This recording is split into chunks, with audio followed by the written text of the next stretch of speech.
Up next on the MARR Rock Show, making their first appearance on the show, I guess I should say his first appearance on the show, we have Johnny from Indiana band Salem's Childe. They're brand new, and it is a brand new out album called The Sin That Saves You is out right now. Johnny, welcome to the show. How you doing? Hey, I appreciate you being here. It's good to meet you. So, for listeners of our show that might be a little new to Salem's Childe, why don't you give me a little history of the band? You guys are a veteran band, so give us a little bit of the story. Well, the band Salem's Childe has been around since about 1996. 100 years ago, and you know they've been together and they broke up and got new members and lost new members and got more members and then they lost some more, and now finally in the year 2020, actually it started in 2019, of December of 2019 is when I came along, and I had moved back to Indiana from Texas, and I'd only been back in state for about 3 days, and just figuring Facebook out again, and I get tagged by about 5 or 7 people saying that, oh, this band's looking for a singer, and Scott Early's playing drums, and you'd fit right in. So I did a really stupid thing, and I put my number out there for on the one of the tags, and said, yeah, all right, well, give them my number and tell them that I'm interested. And 30 seconds later, Rob Salem, the guitar player, calls me back, and really the rest is history. By the end of December, we had our first show. We had another show in January. Come the middle of February, I was in the studio, and by the next month, we had shot in a video. Next thing I know, we're signed under Pavement Records. Or Pavement Entertainment, excuse me. Oh, so, hey, for folks that want to know, tell us a little bit more about the making of the new record, The Sins That Saves You. Tell us a little bit about where you recorded it, who did your production, that kind of stuff. We recorded at Bang Recordings with John Hammond. He was awesome. He's not only our engineer, he is our producer. The dude is a wizard. This is the very best work I've ever done as a vocalist, thanks to John mostly, and Rob the guitar player, and James the bass player. They pulled things out of me I didn't even know I had. So they'd already had all of the music recorded. Oh wow! And they had another vocalist, and he was good, but he was going in a different direction than the band really wanted to, and he wanted to go more progressive, kind of like a Tool kind of sound. Uh-huh. And the band was wanting to get more metal with progressive undertones, if you will, to touch in on it, Yeah. I mean, different timings, and not to be too out there, but just to say, hey, this would be cool for a minute. You know what I mean? I do know what you mean, yeah. When I came into the band, the Sin That Saves You was basically already written, and they said, all right, this is what we've got. We put a lot of money into this record. You are who we want as a vocalist, and this is the concept. We need to put you into this. So let's take this little time to make this yours. And I spent about a month and a half on it. And I went into the studio and knocked it out within a weekend. Sometimes those are the best ones. Now, hey, the album's called The Sins That Save You, but the title track itself has a powerful music video out there. Why don't you tell us a little bit more about that video? The video actually has a whole lot to do with veterans of foreign war that come back with PTSD, and there are statistically 20 veterans a day in the United States that commit suicide. And me being a decorated Gulf War veteran, I can totally relate with what's going on with the video. The video starts out with a guy sitting around, all of his medals out, his 9mm. He's drinking, he's thinking, And I understand where he's coming from there. He's back into the world. He's acclimated out of the military, but he doesn't fit in. And he can't get some of the things in his head, out of his head, to become normal again. And it is a very rotten struggle to deal with. I remember when I joined the military because I didn't fit in before I joined the military. Got into the military to try to become something bigger than myself, to figure out that I was caught in the middle of something that I didn't even necessarily believe in, but was ordered to do things that I really didn't necessarily want to do, but I was ordered to do them. And I had to deal with that. I got out of the military to figure out I still didn't feel like I fit in. But as the years go by, hopefully, well, I mean, for me and for others, they heal. Not everybody does. So that is actually what the video of The Sin That Saves You. As you come into the military, you don't know who you are.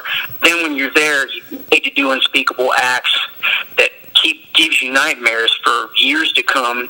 You get out, you don't fit in, and no one seems to understand. You know, like the lyrics of the song say, "I am the God that you created. I am the light that you hated. I am the sin that saves you." Well, wow, man, what a great way to describe that video. And we just admire you for your service to our country and for getting that message out there. I know at the end of the video there's a number for anybody struggling to call and that sort of thing, so hats off to you guys for doing that. I want to ask you about, I was trying to pick out my favorite tune when I'm doing an interview, so I think Heart of Darkness is probably my favorite on your new record, so tell me a little bit about that one. In the Heart of Darkness, as the journey from the beginning to the end of the CD of The Sin That Saves You, in the Heart of Darkness is about the center of it. It's about reaching the lowest depths that you're willing to go within your mind, within your heart, within your soul. That's when you've hit rock bottom and you have nowhere to go but up.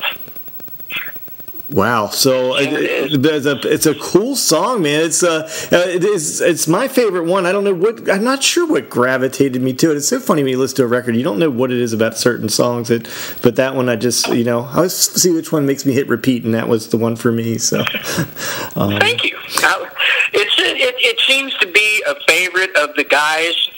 Because they say it's more of a radio friendly song, but they say that when I came along and when I came into the studio, right after I cut the tracks for it, Rob and James both, when I got out of the studio booth and came in, both of those guys had the hair on their arms was standing up. They were like, dude, you've always sounded good doing this in practice, but tonight you made me feel it. You put something different on that song. It's special. And I was like, cool. A lot of our people that we jam around with, or our crowd, our fans or whatnot, they're really into heavier stuff. They like the growling and the screaming and stuff. But the actual singing and music that's got soul to it, there's something to be said about using the whole arsenal of a band, including vocals. Not just being able to click on a guitar pedal to make it go dirty to clean, to be able to do that vocally and still connect. That is what is awesome, and the guys seem to really like Heart of Darkness as well. So it looks like, if I'm correct, and if it's still on, it looks like are you guys doing an opening show tonight? A show to release the record. Is that tonight? It is tonight. We have our CD release party tonight at the Nickel Plate Saloon in Peru, Indiana. So by the time I air this, it will have passed. But just tell us a little bit about the decision of where you went to have it and what you're expecting tonight.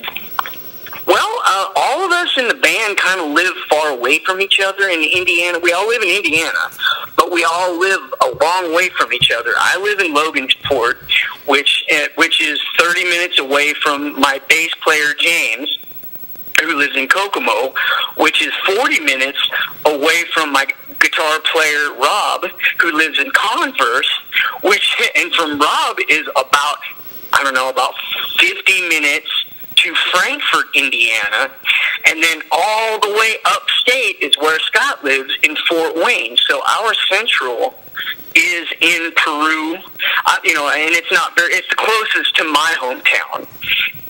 So that's where we decided to have it. We have a very good repertoire with the bar and the sound man Richard. He's got an excellent sound system. He's listened to our stuff throughout the different bands that we have all been in, and he was like, "Oh my God, you guys are a total super group, because I remember you from Born Under Burden, I remember you from Shunned, I remember you from Cohelith, and I remember you," and he's like, "Oh my God, you guys are all in one band." And so he's like, "Yeah, if you guys, as soon as you guys go and this COVID stuff gets done, I want to go on the road with you, and I want to be your sound man." I was like, "All right, cool." So speaking of that, is there plans to go on the road? I mean, I know it's a tough time to tour now because every state's different. You know what you can get by with these days. You guys planning a tour? We would love to plan a tour. As of right now, because of COVID-19 plaguing the world, really, it's putting a serious damper on absolutely everything as far as where we can play, all of that good stuff. We would more than love to go on a tour as soon as tour packages are becoming available. Sure. There's nothing going on right now. But we're taking this time to refine what we've got from The Sin That Saves You, write new music, and shoot videos. We're taking the whole month of November off of everything and shooting the remainder of the videos that we have for The Sin That Saves You to release. Wow, and I'll point people to the fact that one did just come out, I think, like yesterday or day before, too. Do you want to tell people about that real quick? That song is called "The Dream Is Dead," and honestly, I mean, it touches on protest and the anger and the conflict that we have in the United States right now between Democrats, Republicans, and no, you're not going to get me to say which end of the pendulum I swing. That's not for me to say. As a matter of fact, that's nobody's business but my own. Who I believe in, it's who we all believe in and how we all deal with it. There is no denying the system is broken, and it's broken on both ends, Democrats and Republicans. Neither party is perfect, and both political parties as a whole in the United States, everybody's pissed. That's basically what the song and the video is all about. Well, it's a message that comes through in that video for sure. And hey, we've had a good time talking with Johnny. He's from Salem's Childe, Indiana band. Their new record, "The Sin That Saves You," is out right now. Johnny, I want to wish you really good luck on your record release show tonight. And man, thanks so much for being here with us. It's been fun talking to you. Hey, thank you very much. I look forward to being on your show again. Keep it metal.